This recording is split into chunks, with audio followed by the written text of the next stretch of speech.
Hello everybody. Well, it's been 5 weeks now since surgery. I haven't done too many videos in between then. Just been doing a lot of recoup. Have put a few up there to show you the incisions and the scars and whatnot. Overall, getting better every day. Ab repair is still probably the worst part about the whole thing.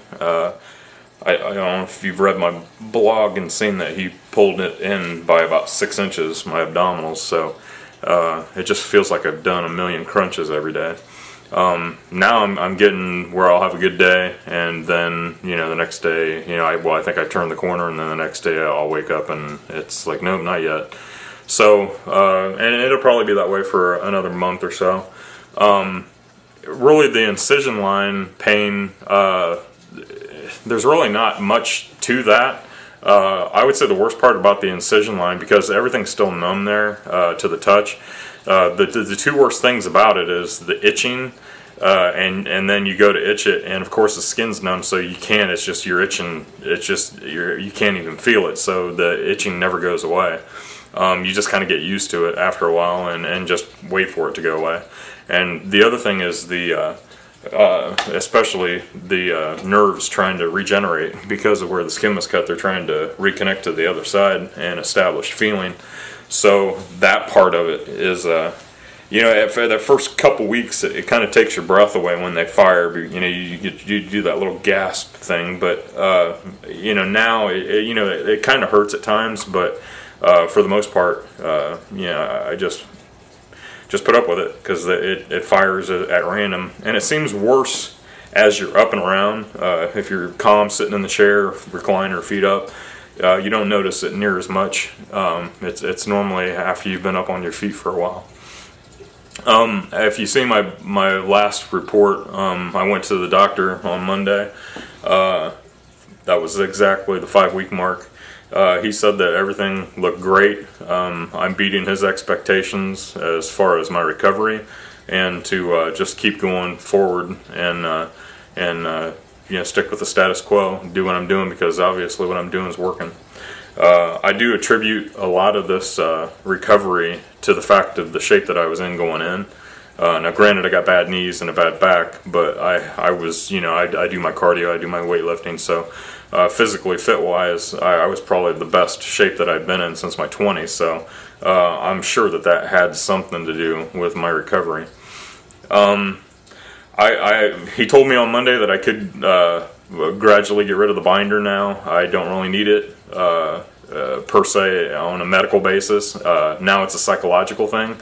Whenever I have 2 of them that I interchange, so I can wash the one and put on the other, and then of course when I take a shower I have it off. That's probably the most extended period of time that I have it off, and after 5-10 minutes I'm ready to get back into it. It's a comfort thing right now.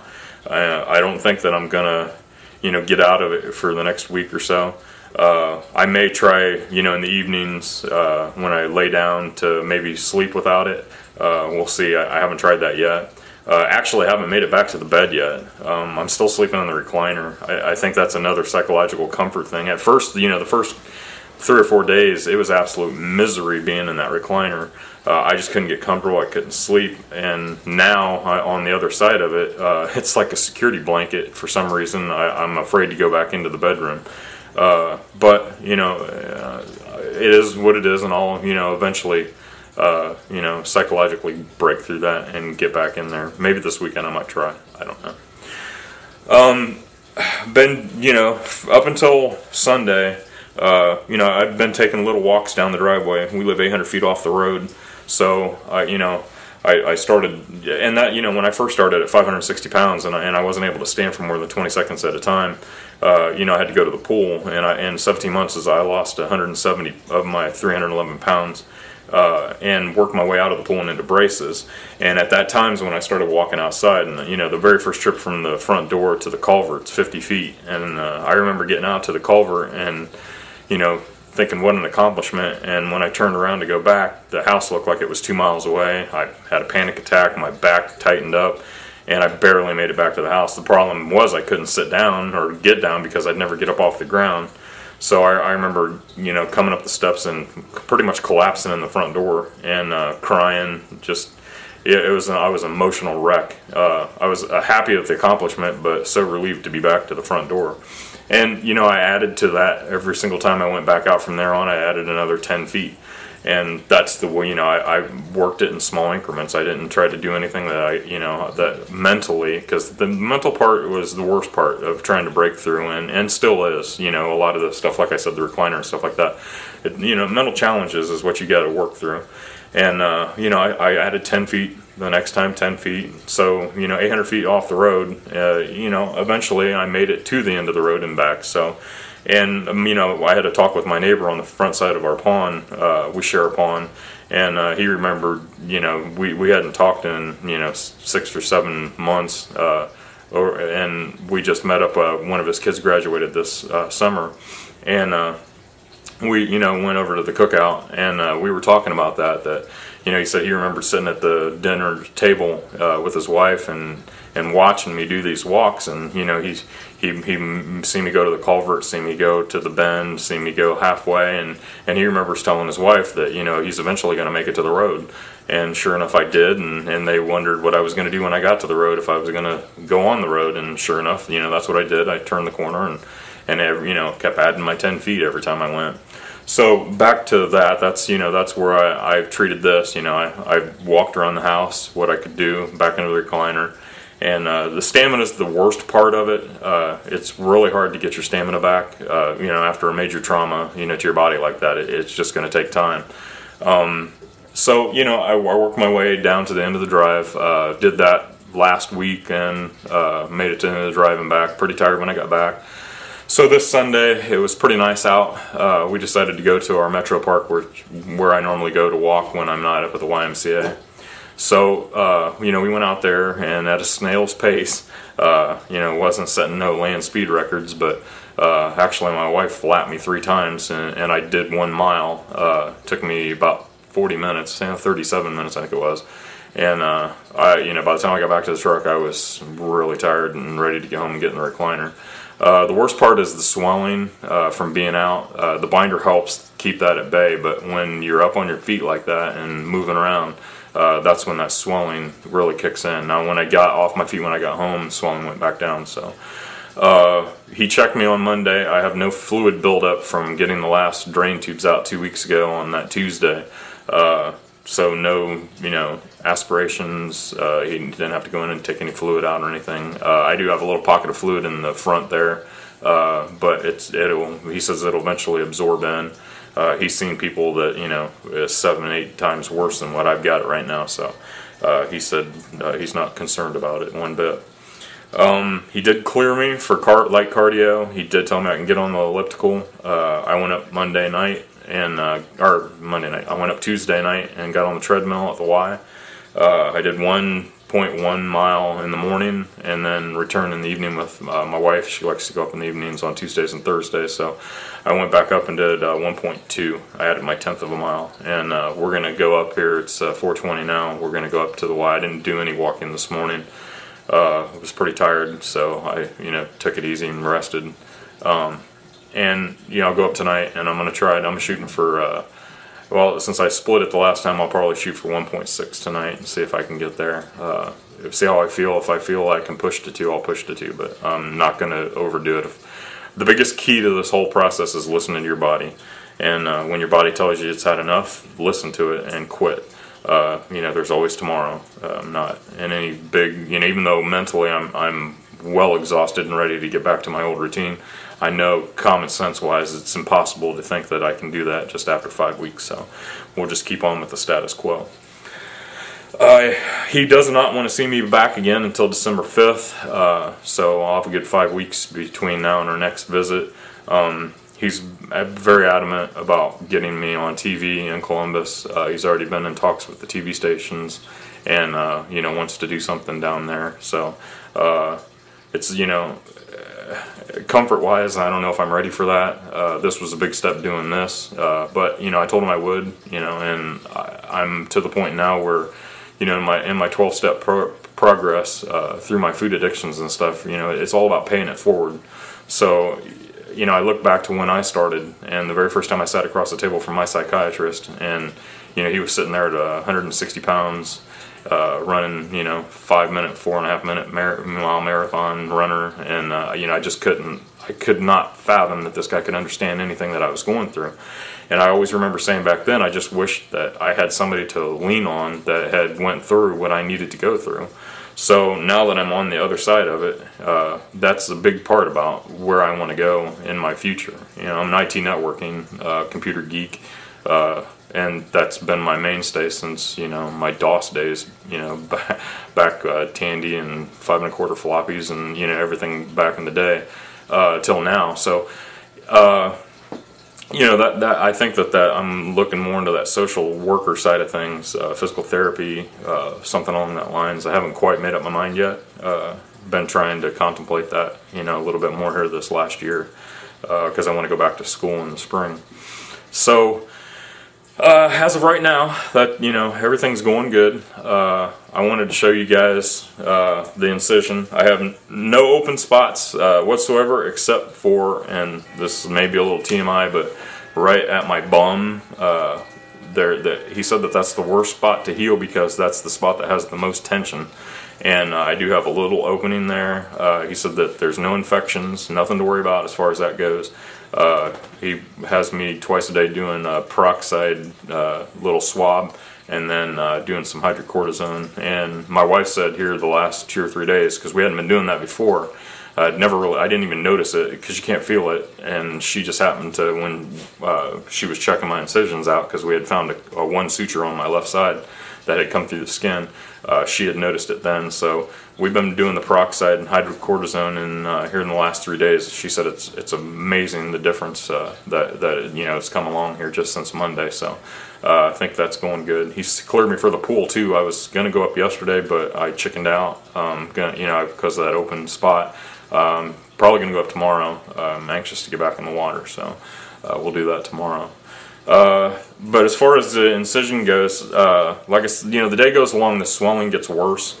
So I may be a little swollen now, but for the most part, you'll be able to see, you know, the major difference if I can get this camera lined up right.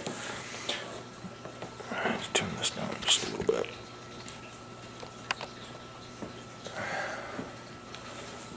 Okay, I think I can get down just a little bit more.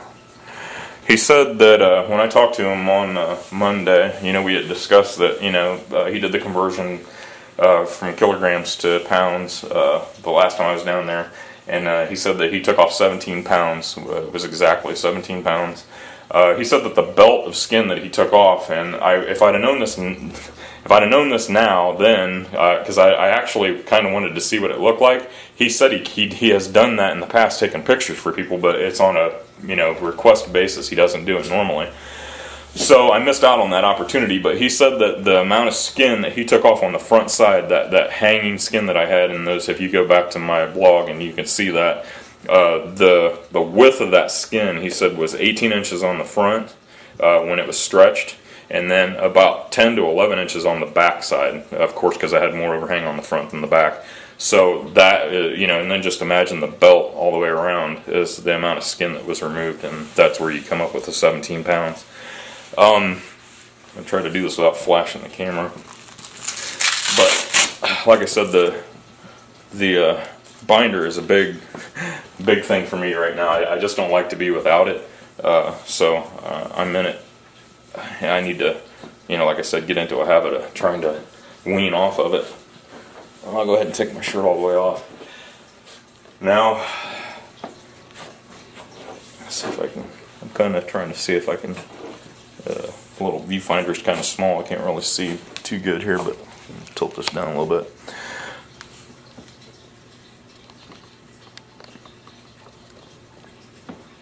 But as you can see, try to do this without flashing you. As you can see, the incision, get a little closer so you can see how it looks. It's healing up nicely all the way around here. You can see that's right where that tension spot is. I'm got my back to the camera, I hope you can see. But right in here is, if I pull that open, that's where that little spot is, right in there. But it is healed up a lot here in the last few days. And as you can see coming around now in the front, try to get down here, you can see the swelling right here, and there's still some down below too. So that right there will, I can push on it and there's a lot of fluid buildup right here. But overall, pan this back just a little bit. Overall,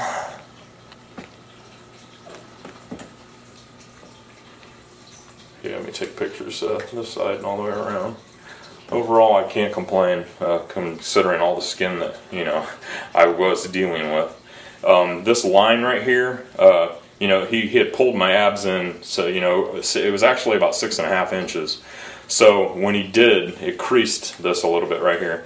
Now that may eventually, somewhat may stay, but also with the binder has a lot to do with that right now. That is just showing that crease line in there. But eventually he thinks that that'll settle down a little bit. But overall, it's going to be pretty flat when it's all said and done. Now I'm going to go ahead and get my binder back on because it's freaking me out a little bit. But overall, I'll just keep up with the process of what I've been doing and adding a little bit each time now that I go to the gym. And I forgot to ask him about weightlifting, which I really miss my weightlifting, and eventually I'll be glad to get back. But I didn't ask him when I can start back lifting, so I got to send him an email and see when that time would be coming up. It'd be nice when I can. But for now, we'll stick with what I'm doing, because obviously what I'm doing is working good. So no need to change anything at this time. There we go. Much better. The only thing I don't like about these binders is up here at the top when you sit down, this tends to flip over, so you're constantly flipping this up when you're sitting down. But one of those agitation things. But there we go. So yeah, I'm still sore to an extent. Like I said, the worst part of the whole thing is still the ab repair.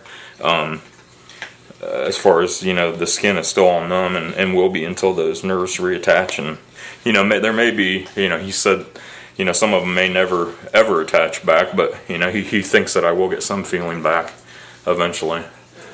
Oops. Hit a blind spot there. So other than that, right now, continuing doing what I'm doing. I thank you for following my blog. I'll probably do something maybe closer to Thanksgiving. Right now, I haven't gone on the scale. This is what I was meaning to tell you guys. I actually put the scale in the closet, and I'm not going to be on it for when I can get back to full exercise, and then back to my normal routine. Then I'll probably wait about a month and then weigh in. So I may not weigh in until sometime in December is what I'm figuring, and nothing more than I was eating up around 3,400 calories a day, and that was with my exercise. So and I was still losing weight at that time, just at a slower pace. Half a pound here and there, every week or so.